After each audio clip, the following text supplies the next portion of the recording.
So we have had a very positive initial launch of our new book, Beyond GTO, Poker Exploits Simplified.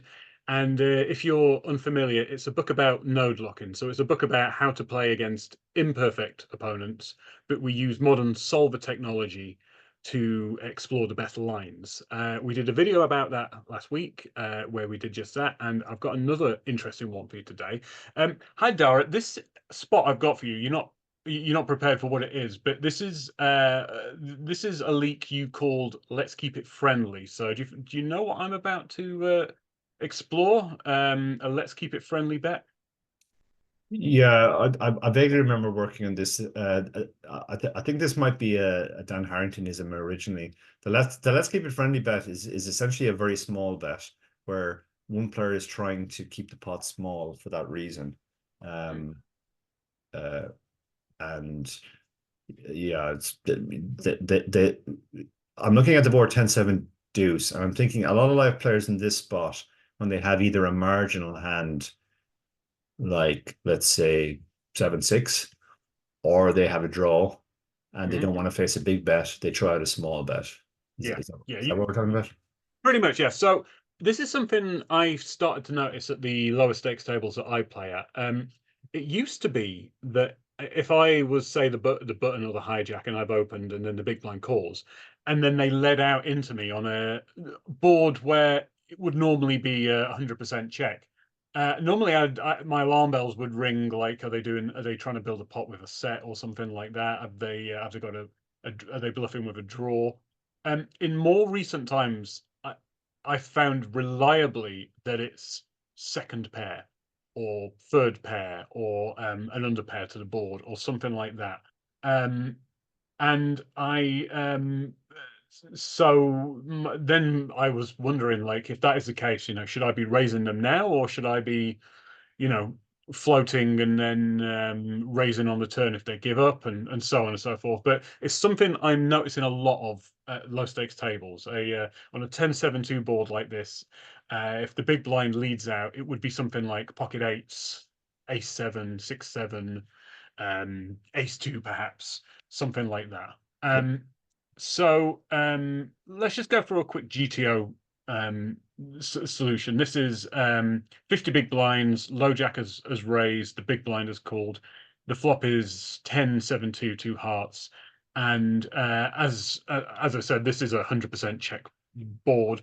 The low jack is going to have good 10x. They're going to have a reasonable amount of hearts. They're going to have over pairs. They're going to have over cards that'll have reasonable equity on here. So they're going to have a little bit of range advantage, Yeah. which is quite Yeah, this significant. this this this this is another key thing about this board is there's lots of well, there's one open end or 8-9, and there's lots of Mhm, gut shots, obviously Jack 9, Jack 8, 8-6, but there's no immediate straight. So this is mhm. a very different board from say 10-7-6, where eight Yeah, nine would be a yeah, straight, and the low jack wouldn't be opening 8-9 off, but the big man would be defending 8-9. So yeah. So this would be a 100% check, and this would be a range bet from the low jack. The low jack, as we said, has got all the really good overpairs. They've got all the sets. They've got some good top pair.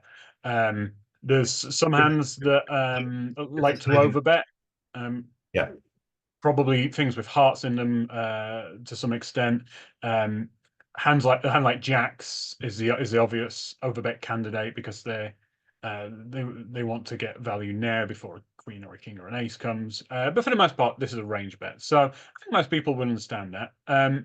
So I have prepared what I consider to be a "let's keep it friendly" range great. based on the player type that I have encountered that do this. So it would be 7x, it would be pocket nines, pocket eights, pocket sixes, maybe pocket fives. Not all of the pocket Yeah, pairs, some although of the time, yeah. evidently missing. Things like sixes. Now, I suppose one thing to say is that I'm not entirely sure that the same players that I've categorized as doing this would necessarily defend with queen two suited.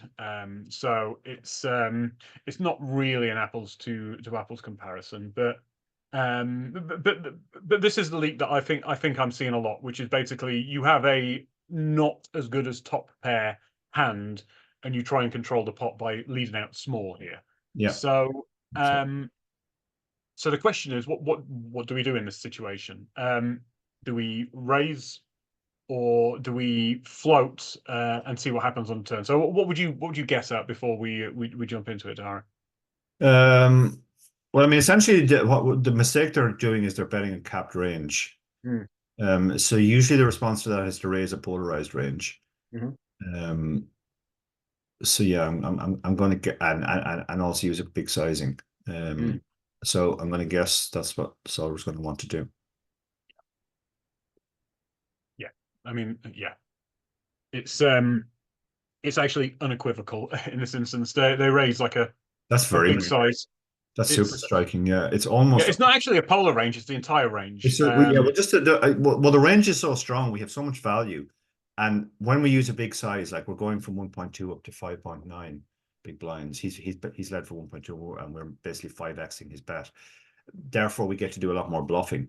Mm. So basically, once we take all the value, and like all the value is anything which can beat middle pair, or well, I guess anything Well, which can beat nines. So anything that can beat a two actually, because there were some lead outs with like low twos. well, that's actually true. Yeah, yeah, we can actually raise some stuff for value that it doesn't have to beat the entire range. But any 10 or better is definitely the best hand right now because his range is capped. And then Yeah.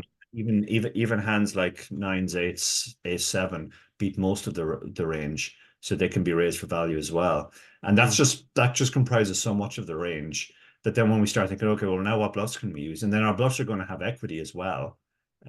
Like even a hand like queen nine suited, queen eight suited, that's not dead against a seven. It's got two overcards and Hmm. some backdoors, typically. So yeah, so it makes sense. I wouldn't have realized it was this striking, but it does make sense because the reason why this is a range check and a range bet at GTO is it's such a good board.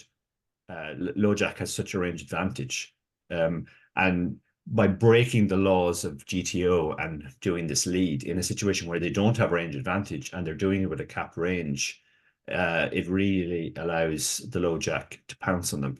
And this shows you how important it is to stick to GTO. Like Mm. the guy gets to just pounce on you with almost everything. There's just a few hands he has to fold. Mm. Um, Presumably That, stuff like ace six suited with no backdoor flush draw or immediate flush draw. Um, yeah, it's interesting actually, Dara, because my instinct in these spots is to call in this situation. yeah. I've always got it in my head that That's most people's instinct because they go, well, when I have a hand, I want him to keep betting. yeah. And when I don't have a hand, I want him to stop betting and maybe I'll bluff him on a later street. But really, the correct response is to just pounce right now. And this is something I talked about just before we came on this call. I sent off my latest blog to Vegas Slots Online, and in it I said that we looked at 21 common exploits. Sometimes the exploit is fairly obvious, but often it's not. And this is not at all obvious, I think, to most people. Unless you understand how GTO works, you're not going to. Most people won't get this right. They'll think exactly the way you think, sort of a common sense. Well, let's just call because we're probably winning. But instead you should be thinking, well, he's made a big mistake here, and now I'm going to pounce on him. Mm. Mm. Let's I haven't explored it. Let's see what happens when we do raise.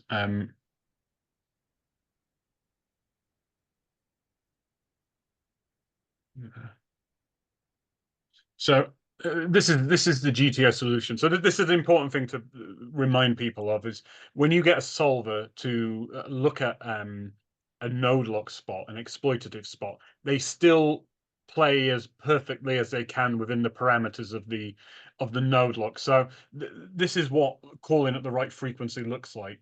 In reality, we're probably expecting to see a real life opponent overfold in a spot like this, right, Dara?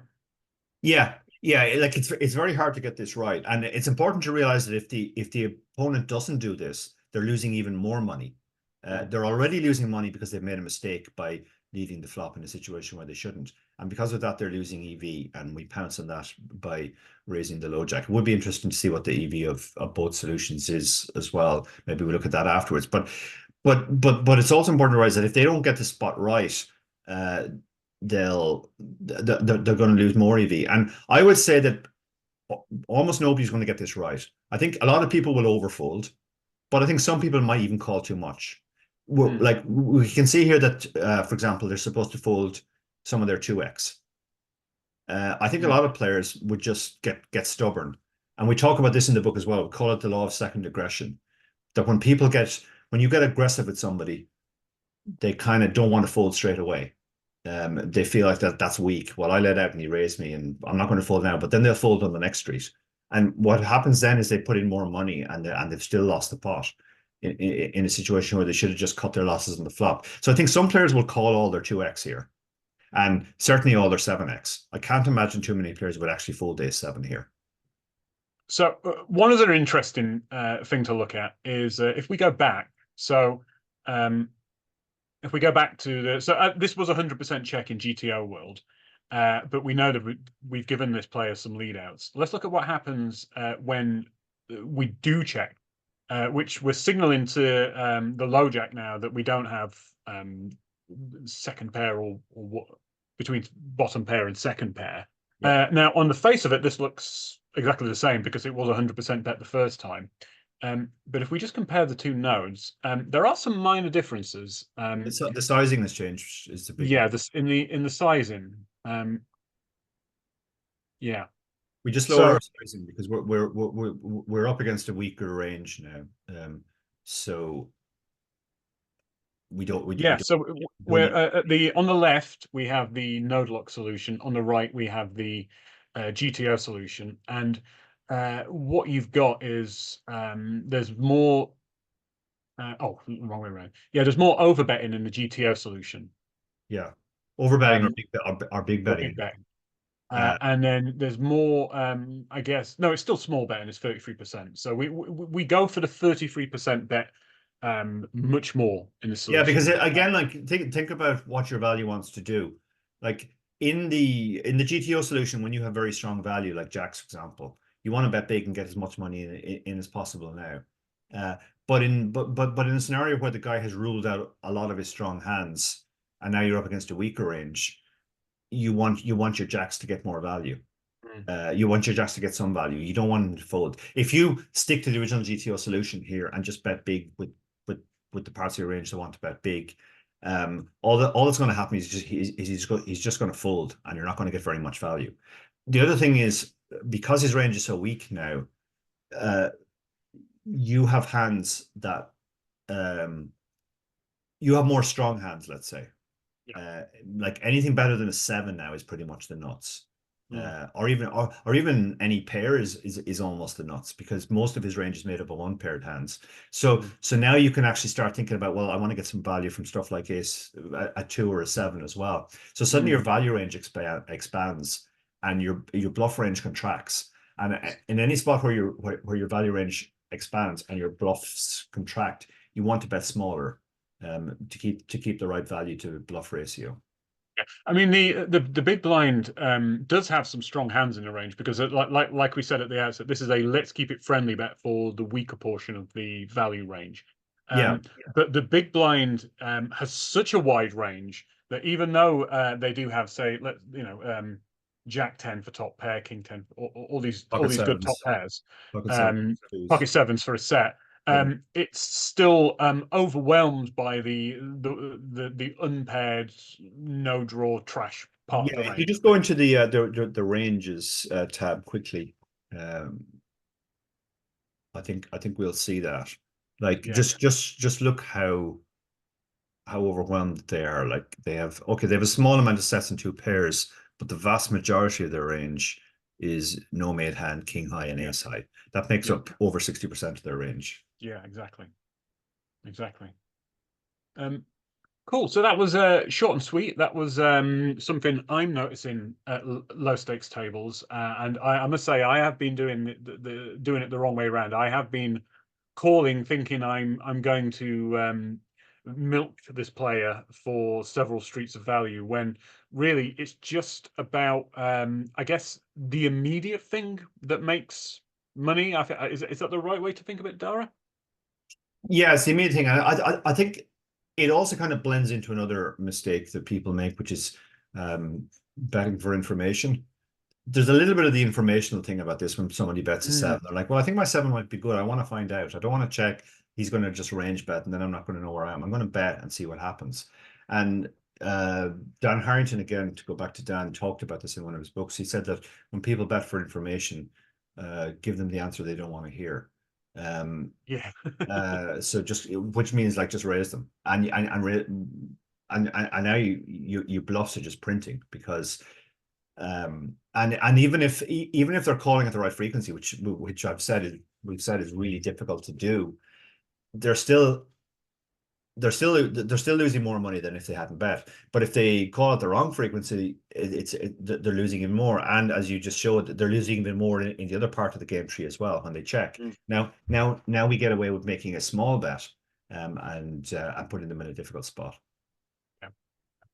That's a good place to end it.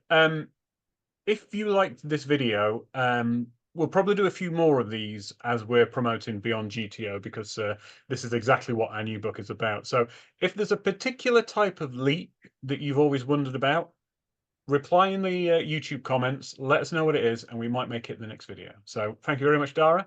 See you soon. All right, great to see you, Noah Locking.